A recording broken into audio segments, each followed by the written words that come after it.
Okay. We are live. All right. Just wait for a few minutes for give people a chance to get in here. Yeah. It's Sunday, y'all. What's up, y'all? How y'all doing? So we waiting on see if we'll get a few folks in, and we'll get started here in seconds. Probably just start talking, and then whoever comes in, somebody's in. There we go.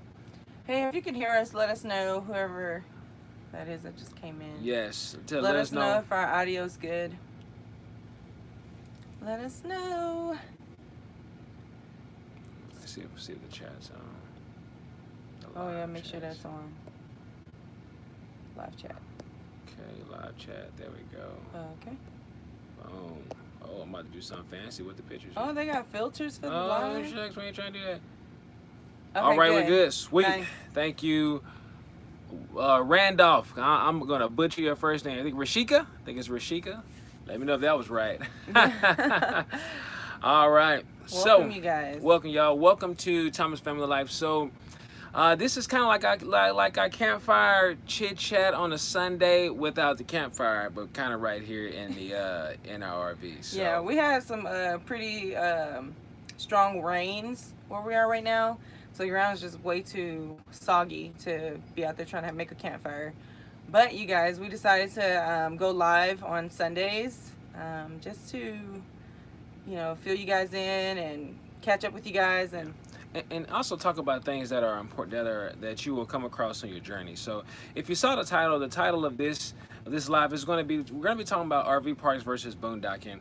And this is really for those who are you kind of figuring out van and RV life. You're trying to see if full-time travel is what you want to do, and so you may have heard about a few different terms about how to camp, right? Whether you're trying to decide, if you're here, you're probably looking at RVing, right? But you're trying to decide if you're going to camp inside of a park, RV parks, boondocking, dry camping. There's all these different terms that are out there, and so we want to put this video together for you and really have this live conversation for you, so that we can kind of help you navigate it and actually give you some of the pros and cons of each, because there really is. Since we've been able to travel, well over a year here, we've been able to stay at numerous of each of those types, and there are pros and cons to both. So again, RV parks are national parks, so you're kind of established park, and then you're boondocking. So, ready? We're starting. Yeah. So one of the obvious is cost. We might as well start off with the main one, since most people's reason for boondocking is cost. They don't want to spend a lot of money on where they're going to overnight. They just want to see the world. They just want to go check out the different spots without spending that much money. So boondocking is your best bet. A lot of the times majority of the times it's dry camping. And no connection, so no AC unless you have a generator. Or you just rely on the weather. Whether it's hot or cold, you just take it as it is. Yeah. For us, we knew that we didn't want to deal with heat too bad, so we went with the generator. Yeah. Because we just ain't that hardcore. Yeah. Yeah. So let's break down a few terms for you. So you have dry camping and boondocking. Now, we're from Texas, so before we started to travel, we had never heard of boondocking or dry camping. Now we've heard of dry camping or backcountry camping. We've heard of that from our tent days, because you can either go to a tent spot that had hookups, which I didn't know what we was gonna hook up with the tent, so I never stayed at showers. one of them. yeah, but I didn't know we was gonna hook up when we had a tent, right? We was like, but I knew that if the backcountry camping meant you had to walk a little bit before you got to the site. So no showers, no toilets. Yeah. So no showers, no toilets nearby at all. You have to walk to the campsite. So if you're new to camping, that we didn't know what that was. Yeah. So we started realizing that there was a difference there. There are pros and cons to that one too. Like if you're backwoods camping, you probably got the best views, the best. You got to work for it. Yeah. But it's the best camping experience you could probably get, because you probably found a private stream or nice trees, or you get in contact with more wildlife. And I mean, who doesn't want that? Yeah. So, yeah. You want to answer that? Absolutely. So here we're on the subject of boondocking right now, to kind of really bring boondocking together. So boondocking, again, you're camping at like a national park. I'm sorry, a national forest or a BLM land. Mm-hmm. Again, we were from Texas, so we had never heard of that type of terminology. Yeah. Now, depending on where you at, y'all probably have those, but man, we had never heard of it. So we didn't know what a national forest was. I knew a national park, but I did. All right, yeah, sure, yeah, exactly. Well, we didn't know what we heard of national parks, but we had never heard of a national forest, mm-hmm. or BLM, which is the Bureau of Land Management. We was like, what is that? Yeah. And to realize that we can camp somewhere for free, like straight pull up, stop, and set up a campsite on some land. I think at first we were kind of nervous to do that. We were scared. Like seriously, we were kind of like, we weren't scared, but we was just like, ooh, don't know if this is. What is that? Do it, yeah. What does that mean? What you mean? I just go out there, park, and camp? Yeah. Nobody know I'm out there, so we didn't know that was a thing, but it is. Again, really, especially outside of Texas. And and if you're in Florida, you probably don't have a lot of that either, because Florida got it pretty locked down. You guys did an RV park in Florida, but it's not too many. There are some spots, but it's not too many that allow you to camp free. So you go to a national forest, and then you go boondocking. So then again, this is just like Angel said, it's dry camping. Mm-hmm. There's no hookups, but the trade-off, like Angel was talking about earlier, is the views. It's the best. Man, you'll never find someplace it's just you're in nature. I mean, especially like in Colorado, there's a lot of it. In Utah, in the desert, I mean, beautiful, mountainous desert. It's just gorgeous views. And sometimes when you're in an RV park, you miss that beauty because, the RV park has their park set up a certain way, and there's a ton of RVs around you. Not that that's a bad thing. We love making new friends. We love being around people, but sometimes you just like getting away and being in nature. So I don't know which one I prefer though, because at the RV parks you at least have hookups. You can take showers. Yeah. We'll talk some more on RV parks. Yeah. But trying to paint some more picture. Now I saw there's a few questions. Is there a BLM land in Virginia? I think Miss Randolph said that one. I don't know. We haven't traveled up to Virginia in an RV. When we went there, we was really by car. So we haven't got. That's true. I don't know. What you can do is you can go to the Bureau of Land Management and go and check out your area to see if they have any BLM area in Virginia.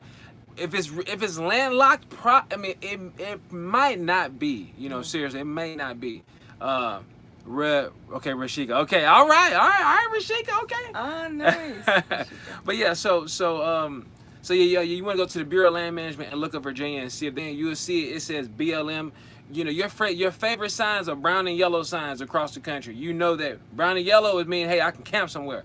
You're sure? Yeah, we're in Colorado now. Views. Oh yeah. Yeah, Colorado, it doesn't matter where you are. It's just gorgeous. It's just gorgeous, man. Yeah, Colorado's right. While we're talking about Colorado, have you seen Silverton or Ouray or tell us some places you've been and some of your favorite spots. We'd love to talk about that. We love Colorado. Absolutely, we love Colorado. And I think you're sure. Excellent, wonderful. Let me see if I can look up some more of these chats because somebody asked another question earlier. Let me see. North Carolina, never heard. Yeah, okay, yeah. You sure? So you're from North Carolina? You never heard of it? Absolutely. Like I said, we had never heard of it either. It was, again, never. I mean, Texas don't do it. They don't do it. In Texas, the places where you can camp for free is where you can do hunting on federal land. But again, I don't know about that. We're not hunters. I haven't tried that. But I heard that you can camp for free where they have the federal hunting lands, something like that. But always what you do is when you get into an area that you want to camp, this is kind of some of the rules that you want to do. Check go to the local national forest headquarters or the BLM headquarters. I think generally the national forest and BLM are pretty close by each other. Mm-hmm. Go over there and talk to them and ask them, hey, where's some good places to to boondock or dry camp at, and they'll point you. They'll say, "We'll really whip out a friendly. map." Yeah, Yeah. they love seeing people. Yeah. They love seeing regular people. Yeah. Well, they love seeing Please. people, and they love when people ask the rules. You know, because Absolutely. then, you know, people get out there and they don't know what. They Yeah. don't know what's not right, what's right. You know, if they've never done it before. Yeah. So they like making sure that, you know, when people come in and ask questions. Yeah. We've noticed, like, at every last one of them we went to, they were really friendly. Absolutely, Mhm. absolutely. It was super cool. So again, so with boondocking, you're gonna get the best views. I mean, the best views, and it's free. Amen. And again, when you head into the It doesn't matter where you for- are either. You could be Yeah. in the desert and it's still it's gorgeous. gorgeous. Yeah. And there's also some rules though with boondocking. So generally with boondocking or dry camping, you can only be in that place for about 2 weeks, and you generally have to move a certain amount of mileage away from it, maybe 2 to 5 miles away from the site that you was at. How they keep up, have no idea. Okay, all right, yeah, sure, we'll let you know. One of you, come on down to Tejas. But yeah, so you know, what was I saying? Oh shucks. We got you. We're coming back to that. Dog it. But yeah, so I don't know, honey. don't know. Sorry. It'll come back. If y'all know what we were talking about, that'd be great. Please Just help us. put it in the Okay, yeah, but all together. got it. Well, I got a new subject. If on the same subject, so I give you one example of a good setup when it came to boondocking. Because you know, also sometimes you still want to see some of the main attractions. So you want to do this thing on a budget, right? Mhm. You know, you want to see a national park and like, man, because they're awesome. You know, you still gonna have to pay per night if you want to camp at the national park, but a lot of times outside of national parks, there are national forests that you can camp for free. Mhm. Like the Grand Canyon. Yeah, prime example. Woo! Some beautiful free camp spots right outside the Grand Canyon. You don't Absolutely. have to pay all these, you know, there's an RV park there, which we did camp at. Yeah. Because it was freezing temperatures and we didn't know what to expect and we thought it'd be best to have hookups.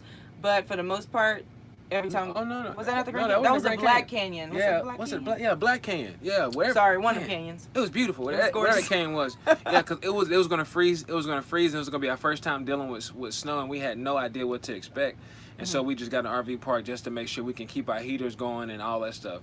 But okay, but at the Grand Canyon. So as you go to the Grand Canyon, there is a national forest, legitimate, right outside the gate. Like, I mean, it's not even a 5-minute drive from the national forest to entrance into the Grand Canyon.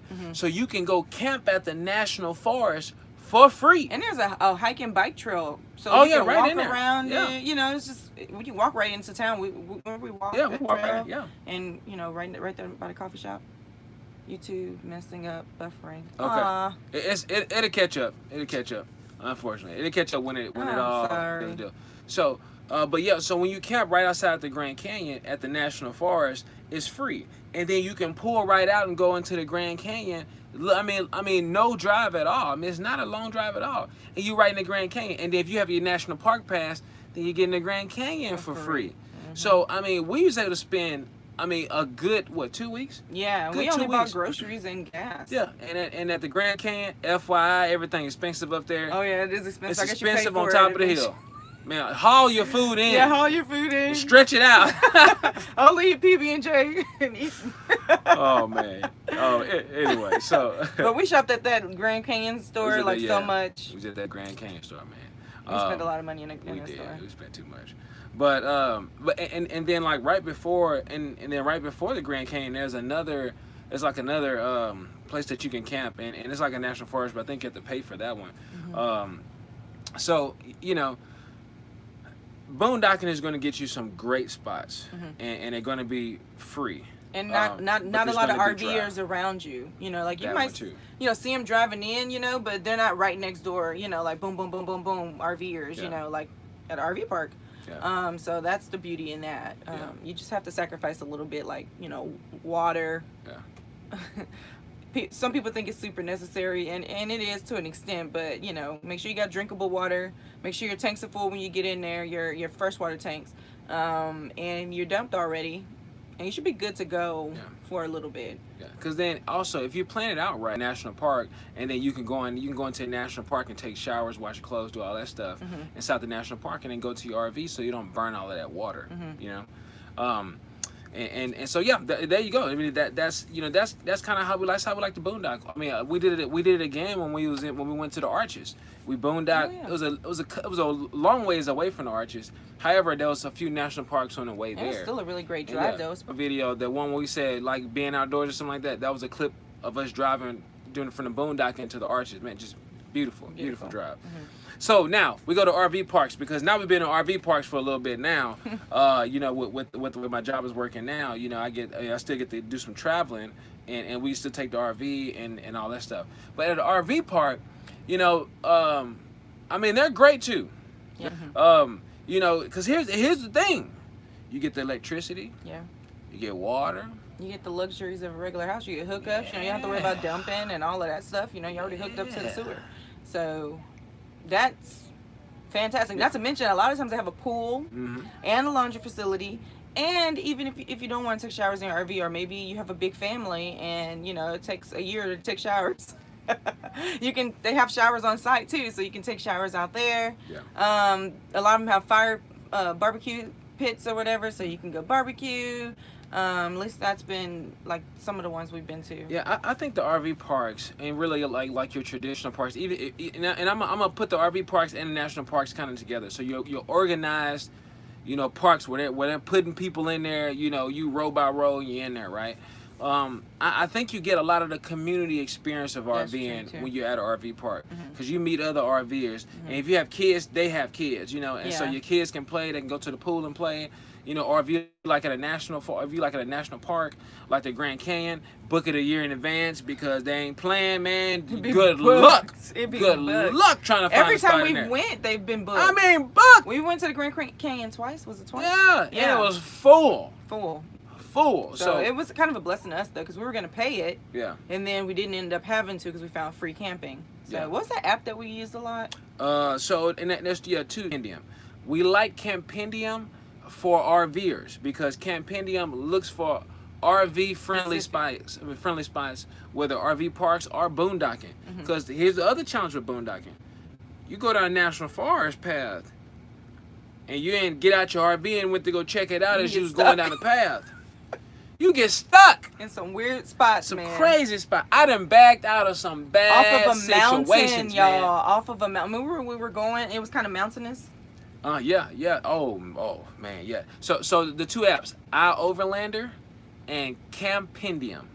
Those two. Oh, those and two apps. Road Trippers. In the Road Trippers app, we love the Road Trippers app, because it helps you find parks along the way and find little cool, quirky things to do along the way that you're traveling.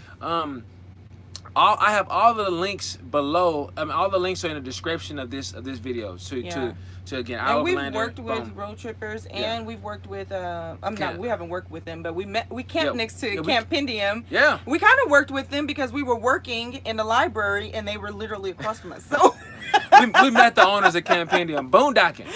I mean, you know what I'm saying? They were so sweet. They helped us get into our spot. You know, we were new to driving an RV. I couldn't back up the RV. And they were so kind to us. So he came out great people. He came out there like Obi-Wan. Yeah, come here, young Padawan. Come this way. I feel like we're always getting into endeavors. We have no idea what we're doing. We learn on the fly, y'all. That's what we do. We just jump feet first and run. Or swim. Yeah. So again, RV parks, the pluses with RV parks, you get the luxury of your own home hotel. You know, again, you have the water, you have the electricity, you have the power, and then again, you have the community of other people being around you. If you're gonna do this, if you're gonna do the RV parks mostly, there's a lot of planning that goes along when you're kind of doing your trip. You know, so you want to call the RV parks ahead of time, make sure they have space, but try to book it in time. And so, there's some planning fatigue that can happen when you're planning out using RV parks along the way. But if you can be flexible, if you could. Hey, okay, we'll might boondock for a couple of days, RV park it for a couple of days, maybe to get some showers or something like that. You can do that.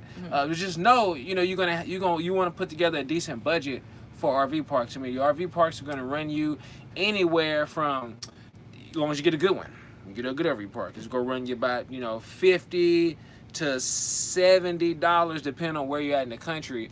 Sometimes $80 if you're in Florida or California. Expensive RV parks.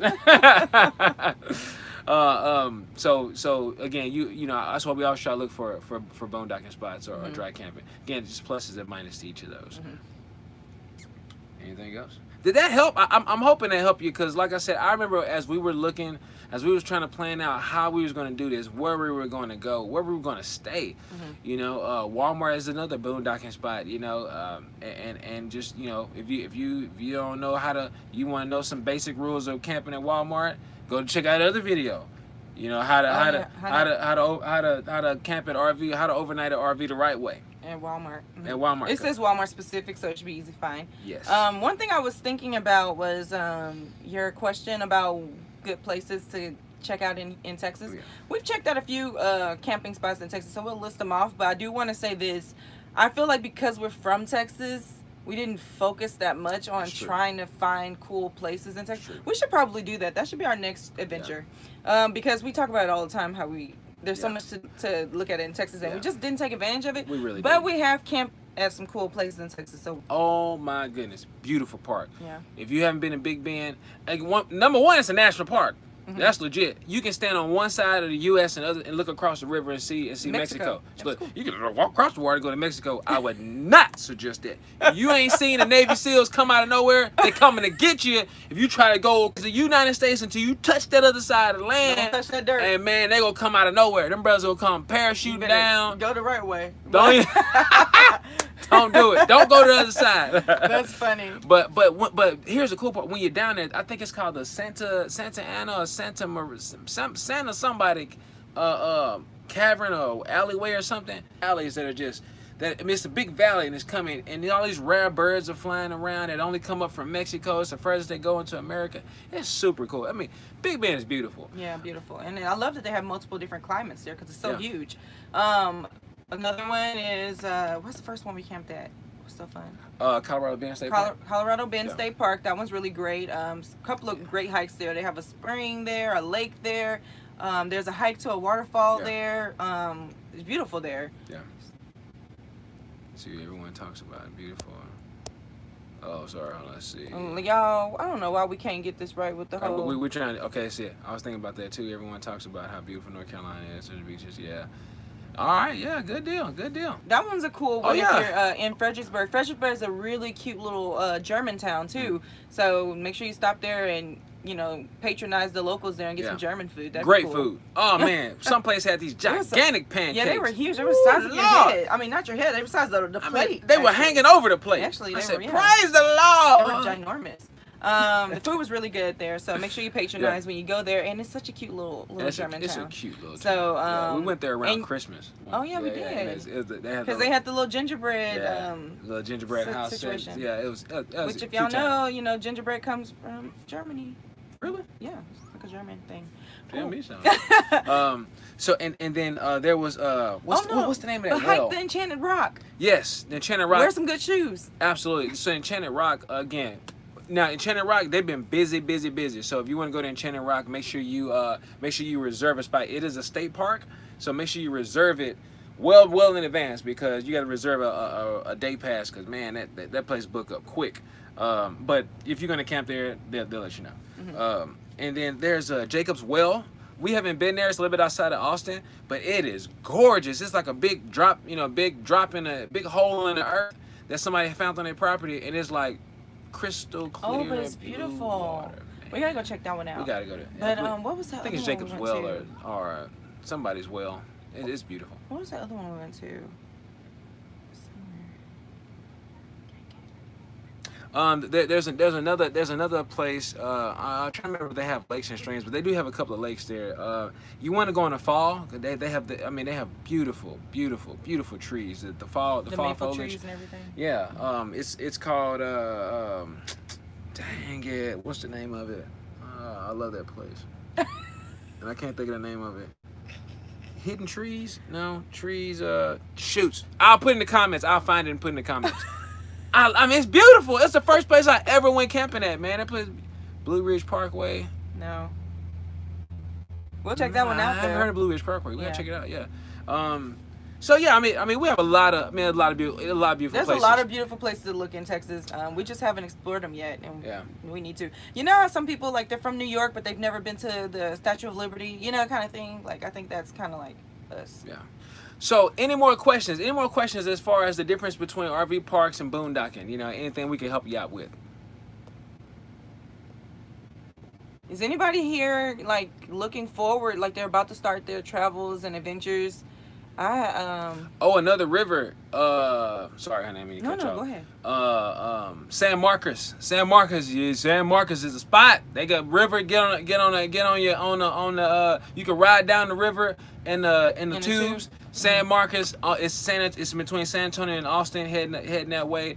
Beautiful spot. Everybody's out there. Austin. What's that park in Austin we went to? Oh shucks. I don't know. Remember we got lost and we were just kind of like on that adventure. It was fun. Starting to build a van, but not okay. Yeah, okay.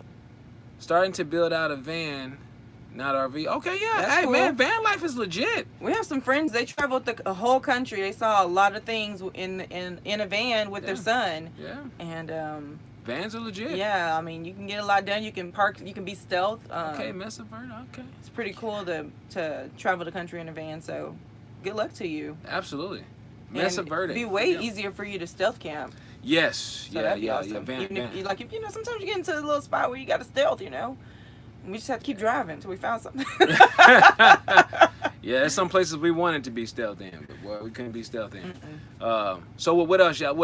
Any more questions? The difference between boondocking and RV parks. Hopefully we can help you out. Ease some anxieties that you may have if you have them. And looking to do this with my 1-year-old in the summer is expensive to do. Okay, so looking to do this with my 1-year-old in the summer 2021, December. Okay, all right. So we talking about traveling with the kid. Let's hit that. Is it expensive to do? It really depends on. That's Dajani. Ah, shucks. I don't want to butcher your name. Chaney. I couldn't read it, so he can see. Something I like can't. That. But yeah. If you're traveling with the 1-year-old, we highly recommend it. I mean, it's all about how you want to camp. Mm-hmm. You always want to be vigilant, right? I mean, no matter what, that's just smart. You just want to be vigilant wherever you're going, but do not let a child, stop you from traveling.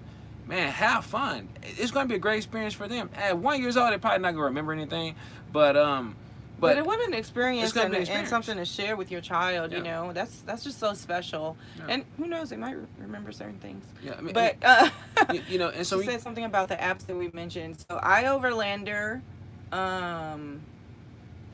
campaign apps. Road Trippers you do have to pay for, but I mean we have a coupon code for some money off. So. Yeah, and it's a great app. I mean, it helps you to. Road Trippers, if you're trying to save money. Actually, it's probably one of the best apps you can get because it actually helps you to price out your gas. Yes. Too. So and it's pretty accurate. And it's. I mean, we used it our first our first travel trip, and I mean it was spot on and it helped us to save a lot of money. Okay, we'll get to the homeschooling. Okay. Helped save us a lot of money because we knew how much we were spending on gas. Yeah. And it helps you to. Plan out every stop, and they also have like cool little spunky things that most places most people don't talk about or whatever for you to stop and check out. So we got to check out like a couple of cool things along the way. A couple of cool spots along the way. Finding all kind of little niche small things that we anyway. I don't want to go too sidebar with that. But yeah, those are some of the apps. I wanted to finish off the question from Yeshua, I believe. They said it's expensive. It's all about how fast you travel. So if okay, all right, okay. Dejanay. Okay, Dejanay. But when you talk about being expensive, it all depends on how fast you travel. Y'all food is going to be the same food for the most part, depending on how you make your food or whatever. That cost will pretty much stay the same. I mean, Walmart's our best friend. Yeah, I would say cook as much as you can. Absolutely. Patronize some places, when they have special type things, try to save and budget for that. But for the most part, try not to eat out too much because you can get carried away with that. Yeah. And I mean, Yeah, Cost it adds added up quick. Yeah, Especially if you have a couple of kids. absolutely. Yeah. And so and again, travel don't travel slow. So that's why we would spend out those 2 weeks when when we're boondocking somewhere. We'll ride out that 2 weeks to just ease down to where we're going. It also gave us the opportunity to explore the town more Absolutely. too. Absolutely, but if you blister through, that's fine. If you plan Save out for a the two or gas. 3 week trip, just plan for the gas. Use the Road Trippers app. I'm telling you the gas calculator they have on Road Makes Trippers it app so worth it. is pretty accurate, and so it'll help you out a ton. And you just put all your gas money to the side and have at it, man. Run, run as far as you want to. Give yourself a little buffer because you might end up traveling around the city a little bit before you get back on the road to go to your next destination. But hopefully that helps. If you're gonna be working or whatever, just make sure you have if you're gonna be working or if you have any kind of mobile job or something like that, maintaining Wi-Fi, you might want to use RV parks for that.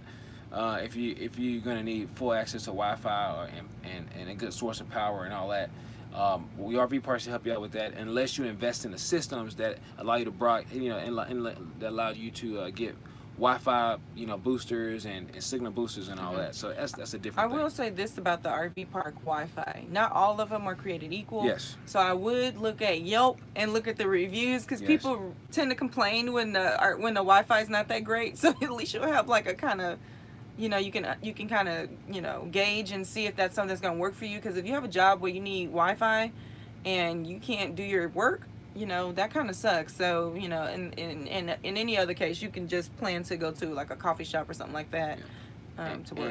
And Campendium is real good about letting you know what kind of signal you have. So if you have a like a Wi-Fi, like a hotspot or something like that, Campendium, they'll tell you based upon the carrier how good the signal is in the area based on what people have reported. So Campendium, is real friendly for for your RV folks. Let's see. We had another question. How do you stay creative with homeschool scheduling travel without becoming overwhelmed? Well, you become overwhelmed. Yeah. It's a part of it. It's a part of the thing. Yes. Part of the deal. One of the things we did that when we were on the road was we would do what was it, like 2 weeks on, 2 weeks off kind of thing. But we didn't have like a traditional online job or anything like that, So we were kind of doing our own thing. But we would work and go to school for 2 weeks. Yeah.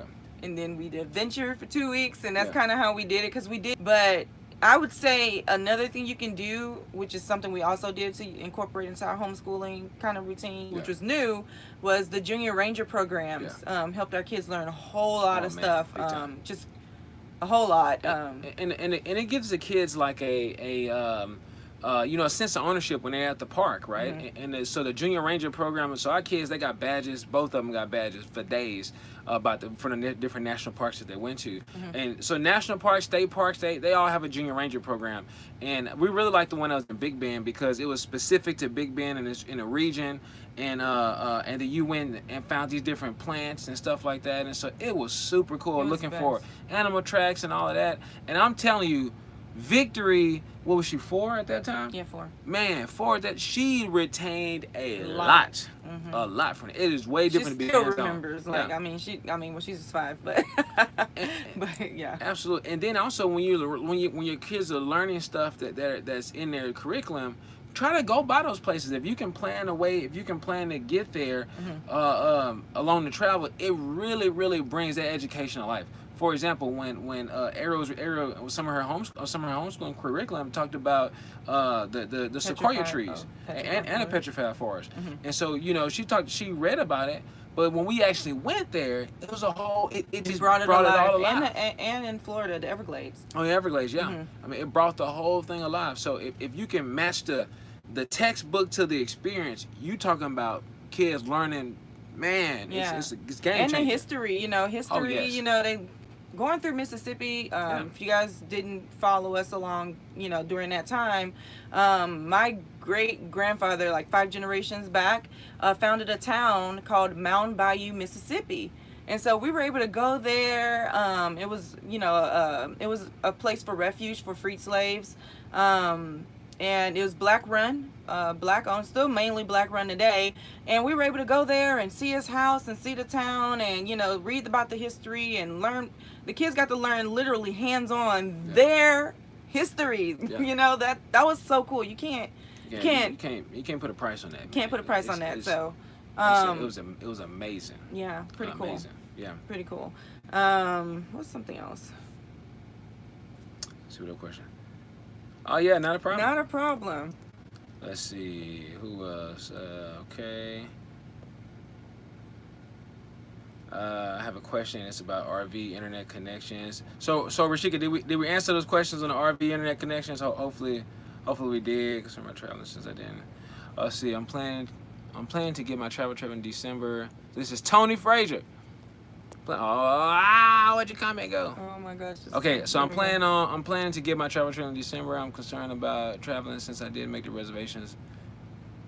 Oh, well, it depends on where if you're going to the Grand Canyon, if you're going to a big national park, you can check and try to plan it from there. Yeah.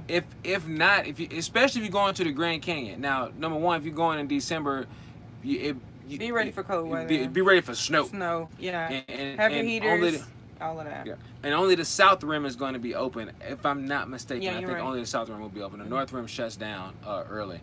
And North Rim is a different story. But South Rim, North Rim, the backcountry part is beautiful. Oh, though. absolutely. Yeah, you're just far away from everything. You're nothing. You gotta have gas and more gas and tires, backup tires. Yeah, North Rim is. In case anything go wrong, there's nothing up there. When they shut down, but it's beautiful. Yeah. But what was it?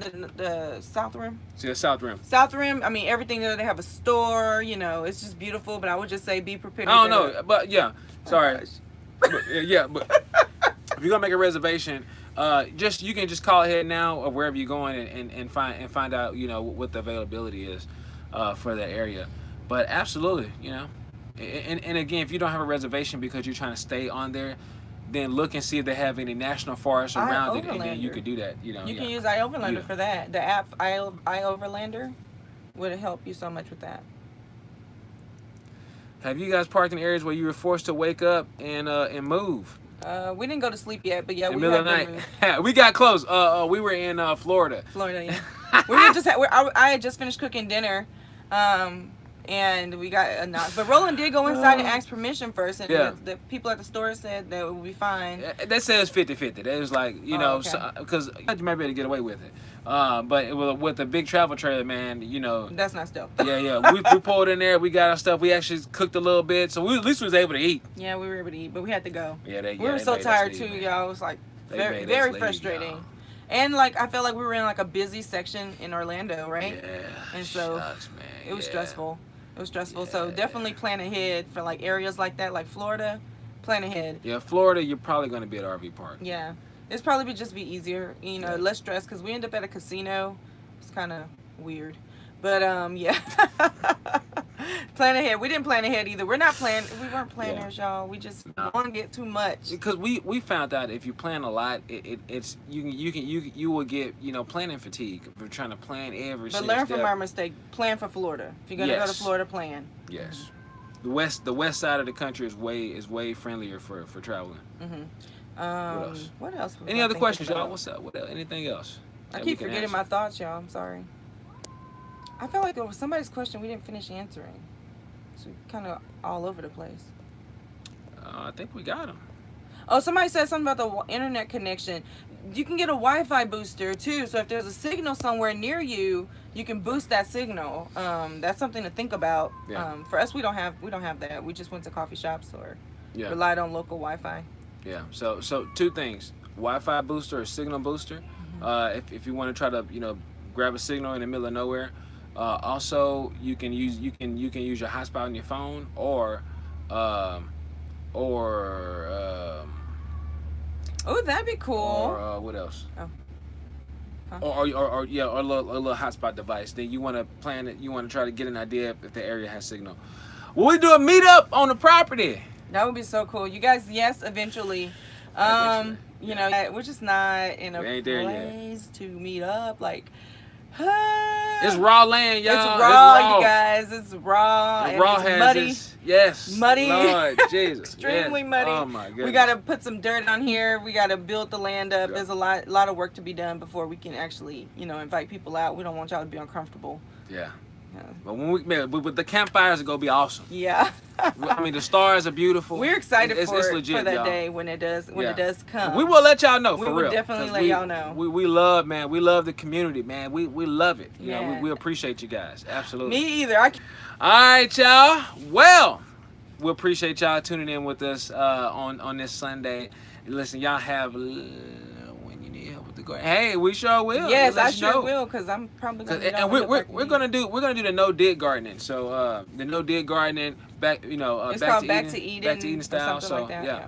But yeah, hey, we appreciate you guys tuning in. Yeah, absolutely love having y'all. Again, we're gonna probably start doing these every Sunday so we can get y'all some good content, answer some questions that you have as you're planning your journey. Let me tell you, traveling has been the most eye-opening thing that we've ever experienced, and we want everybody to do the same thing. So we love you guys. Yes, thank you guys for tuning in. We love you guys. Don't forget to subscribe and share this video. I think we're gonna post this. Yeah, and if you want to become a Patreon, it helps us to move projects way more faster along. So, as far as getting fences up and all that stuff, it costs money, you guys. So if you become a Patreon, it really supports us. As far as the neighbors, we haven't had any more issues out of them. So they've been great. That's great. That's great. I think, I don't know what happened. Maybe the Lord spoke to them or something. Excellent. Yeah. Wonderful. I'm glad y'all enjoyed the information. Yeah. Excellent. All right, y'all. Have a blessed night.